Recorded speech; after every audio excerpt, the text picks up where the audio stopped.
Oi galera, professora Beth aqui de novo.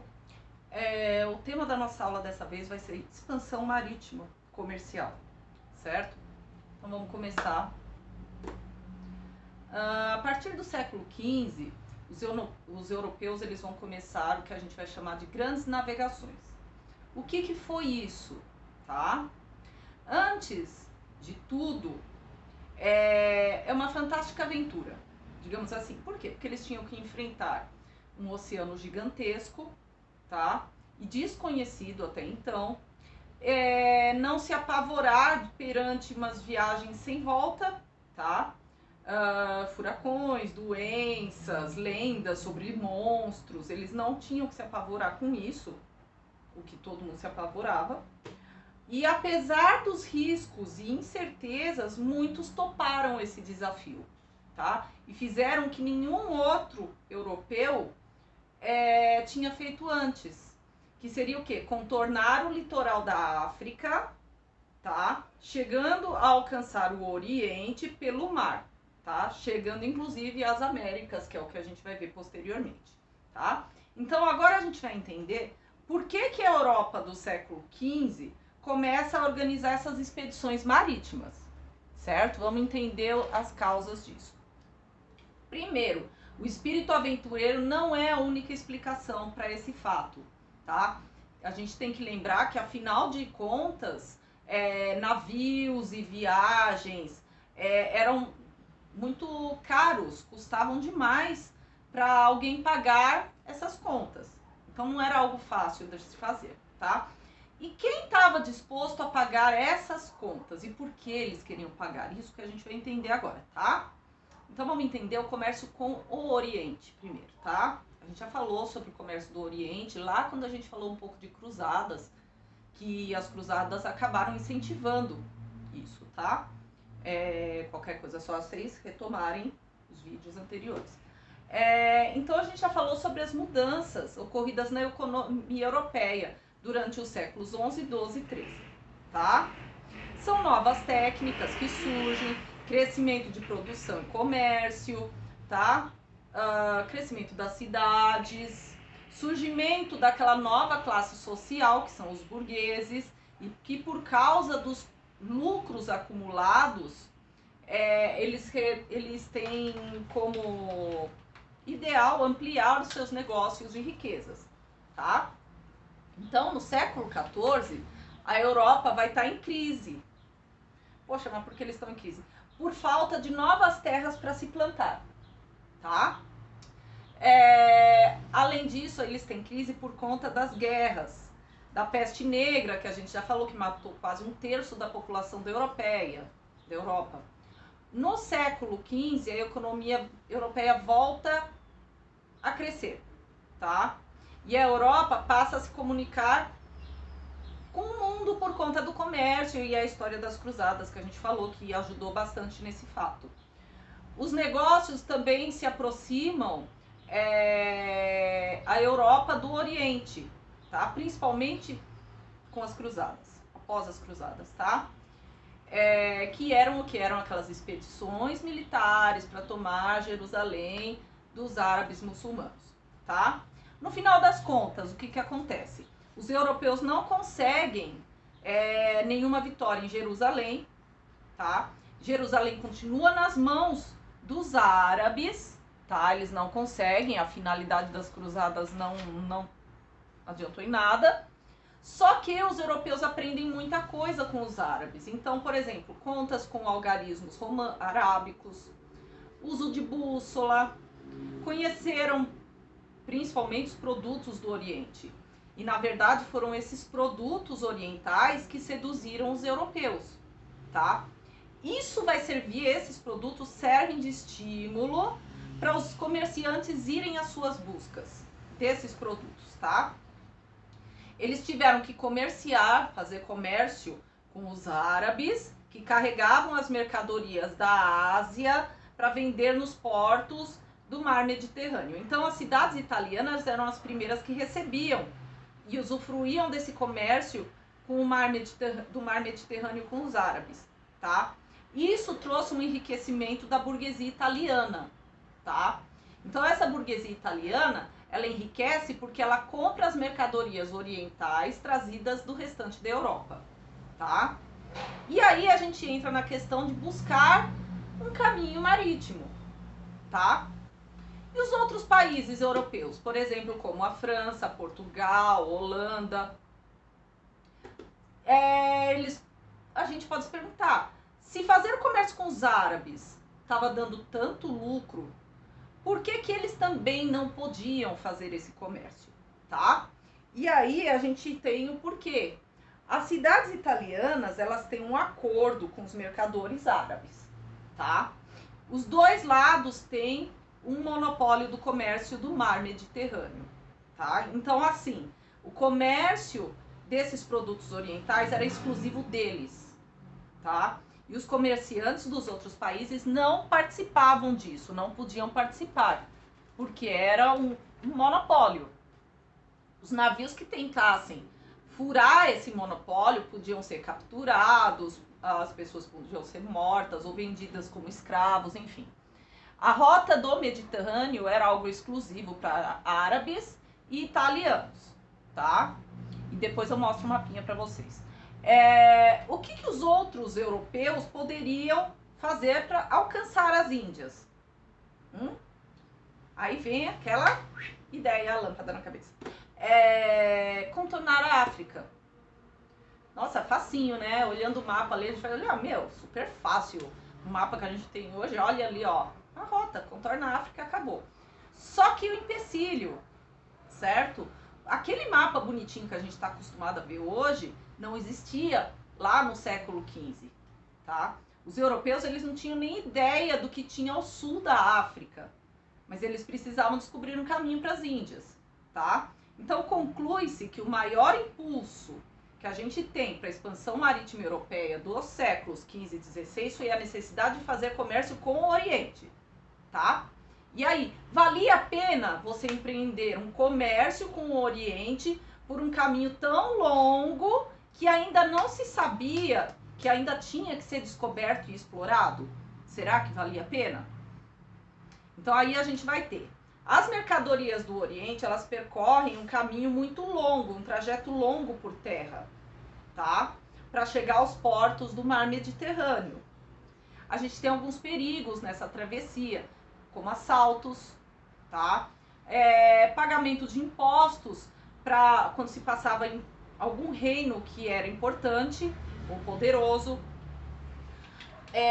Algumas mercadorias poderiam perecer, estragar. E morte de animais de cargas, certo? Tudo isso encarecia a questão da mercadoria. Então ela chegava cada vez mais cara no seu local final de venda, tá? Então chegavam na Europa com um preço muito alto, altíssimo. As pessoas, elas compravam na realidade o produto caro dos italianos porque não tinha outro jeito, tá? Por outro lado, o caminho marítimo, ele apresentava algumas soluções, algumas vantagens. Então, por exemplo, os mercadores europeus não enfrentariam mais assaltos, certo? Por hora não, enquanto a gente não tem a pirataria. Eles não pagam impostos no percurso, não precisam de nenhum animal de carga. E pela rota marítima, os comerciantes compram diretamente da Ásia, eles não precisam do intermédio dos árabes, o que vai deixar a mercadoria mais barata, porque a gente pula os árabes ali do meio, faz o comércio direto, tá? Dificuldade, como que a gente vai navegar em segurança até as Índias, tá? Um país vai realizar essa façanha, que vai ser Portugal. E aí a gente vai tentar entender por que Portugal foi o pioneiro na expedição marítima, tá? Por que um país tão pequenininho se lançou na expedição marítima em primeiro? O que ele tinha que os outros países não tinham, tá? Primeira coisa, os pescadores de Portugal, eles estavam acostumados a ir navegar para longe porque eles iam em busca do bacalhau. Isso ajudou eles a aprender um pouco sobre o mar, tá? Lisboa sempre foi uma cidade comercial, então tinham muitos navios mercantes, tá? Que ligavam o norte da Europa à Itália, passavam por ali. a capital portuguesa, ela sempre foi uma mistureba de marinheiros, mercadores, produtos da Europa e do Oriente, sempre foi meio que uma confusão disso tudo. E esses encontros culturais, como a gente já viu lá para trás, eles despertam um pouco da criatividade humana, o que ajudou um pouco Portugal, tá? Isso vai ser importante, a criatividade humana é importante, mas ela não é o suficiente.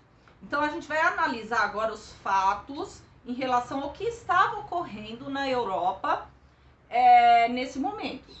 Primeiro fato em relação ao comércio com o Oriente, tá? Primeira coisa, vamos pensar na burguesia. Lembra aquela burguesia enquanto classe social? Beleza. No século XV e XVI, aquela burguesia europeia, ela era muito nova ainda, ela era muito pequena e frágil. Sozinha, ela não ia conseguir levar adiante um projeto que era muito grande, como descobrir o caminho marítimo para as Índias, tá? E a gente pensa, putz, quem que pode ajudar, tá? Quem que vai ajudar? A gente tem que comprar navio, a gente tem que recrutar homens e armas, a gente tem que fazer a cabeça, obter apoio da Igreja Católica. Quem é poderoso o suficiente para isso? A burguesia precisa do apoio do Estado, certo? Só que só um Estado forte pode ajudar a burguesia nesse momento, certo?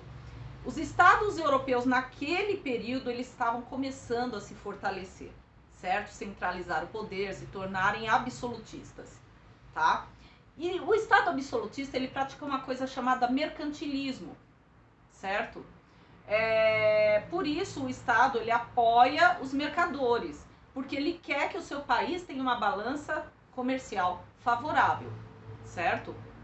Então, no século XV, a gente tem os reis europeus, eles vão começar a perceber que é bom para o Estado nacional que o comerciante conseguisse trazer as mercadorias orientais para vendê-la na Europa. Isso daria lucro para eles, tá? E aí a gente tem a primeira informação importante. O primeiro Estado absolutista a se formar na Europa foi justamente Portugal. Então a gente conclui o quê? Tá? Isso mesmo, que Portugal, por ter sido o pioneiro, o primeiro país a se formar enquanto Estado absolutista, ele pode ser o pioneiro na expansão marítima. Por quê? Porque ele foi o primeiro país europeu a construir um Estado absolutista capaz de apoiar as navegações, as grandes navegações, certo? Só para a gente ter noção, a expansão portuguesa ela começa em 1415 com a tomada de Ceuta da mão dos árabes, tá? Eu não vou ficar entrando nesse assunto agora, mas enfim. Os portugueses, eles acham, isso é um achômetro, tá? Que contornando a África seria possível chegar às Índias. Sim, eles estavam certos, beleza. No início era só um palpite, tá? Eles não sabiam o tamanho da África, não sabiam nem o que tinha ao sul do Oceano Atlântico. Mas como que a gente sabe a verdade? Experimentando. Lembra aquela ideia do renascimento? Experimentando a gente pode conseguir tentar achar a verdade, tá? A descoberta ela não acontece da noite para o dia, tá? Por exemplo, um navio português ele percorre a costa africana, tá? Então ele vai até certo ponto e retorna.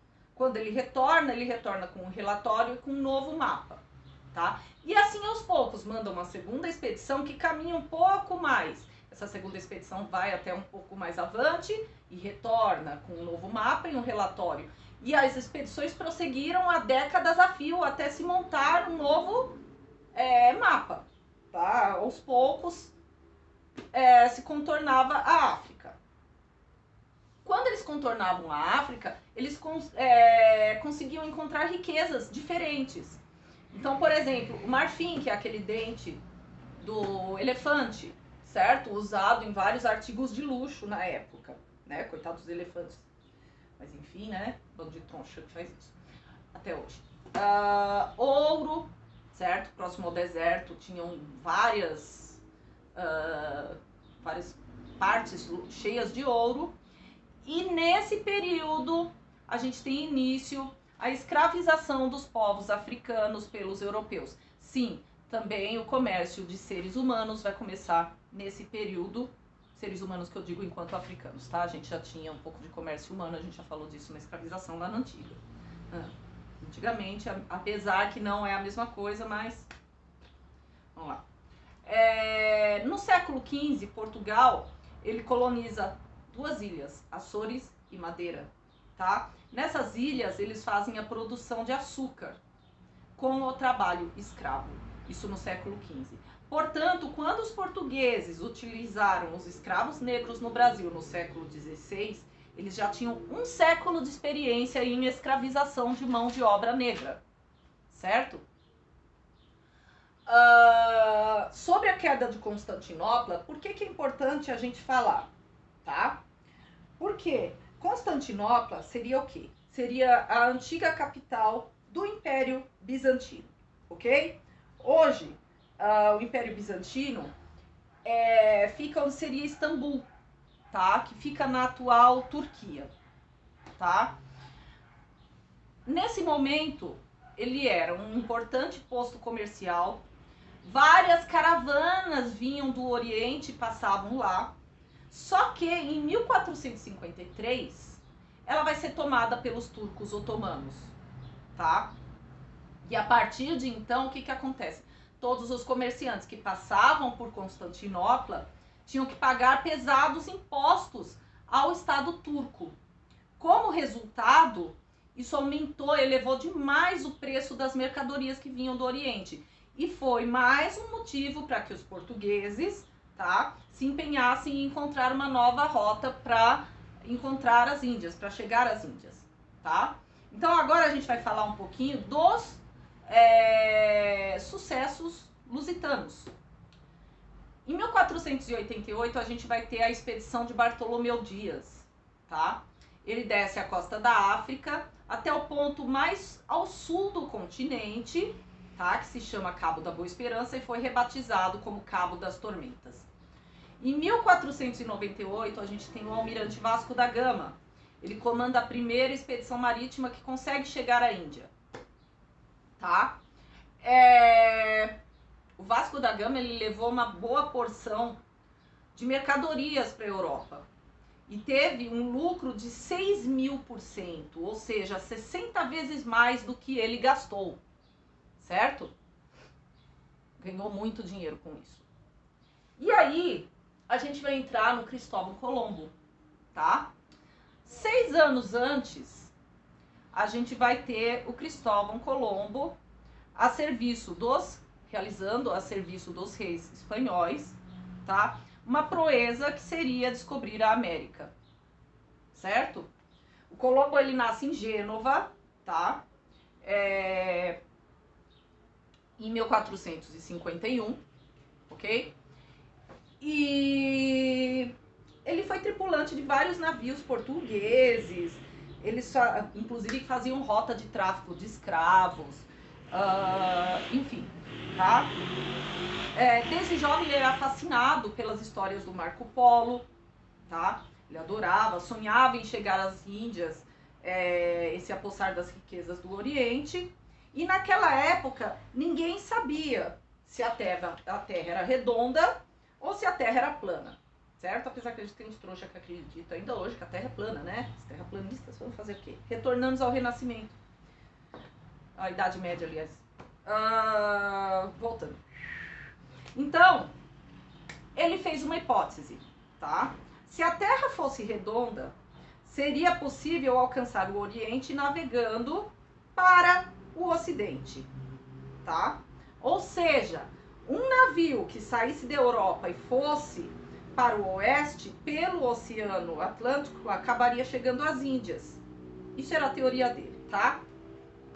Ele passou anos em busca de poderosos que financiassem essa viagem, tá? Os portugueses nunca deram muita atenção, já que eles estavam empenhados em outra rota, que era a rota da África.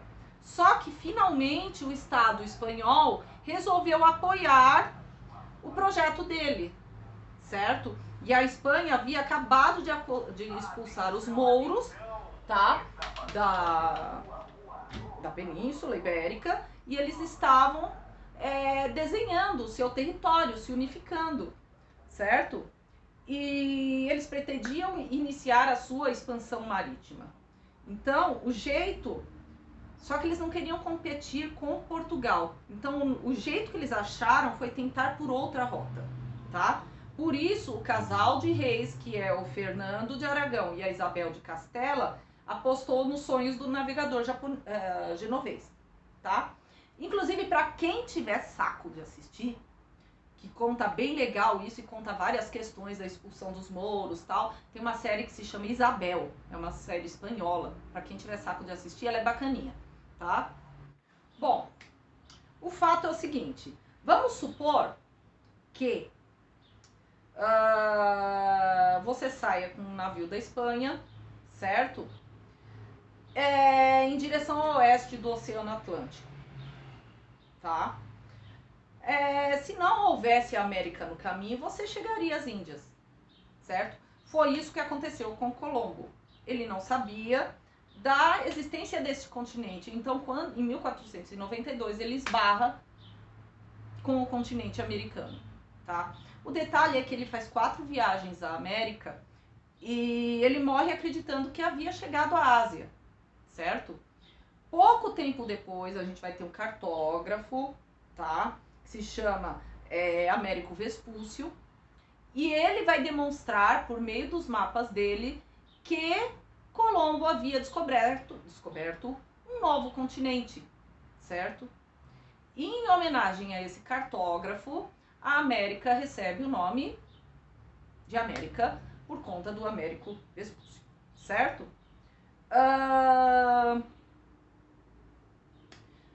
Alguns falam que o Colombo morreu pobre, que ficam com pena dele, tá? Não é muito bem isso, não precisa ficar com pena dele, ele morreu respeitado e rico, não morreu pobre e nem, enfim, tá?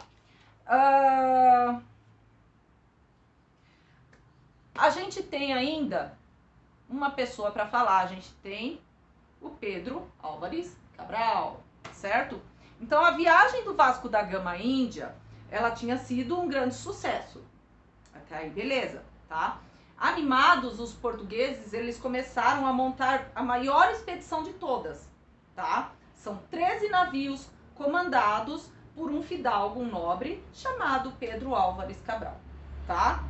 Objetivo principal dessa expedição, alcançar a Índia, trocar mercadorias e voltar com o barco abarrotado de produtos do Oriente, certo? No meio da viagem, a frota do Cabral se afastou da costa africana, tá? A maioria dos historiadores, ele concorda que esse afastamento ele foi proposital, tá? Hoje em dia se concorda, sim, que ele foi proposital, e eles certamente não iriam se perder no meio do mar depois de tanta experiência que eles já tinham, tá?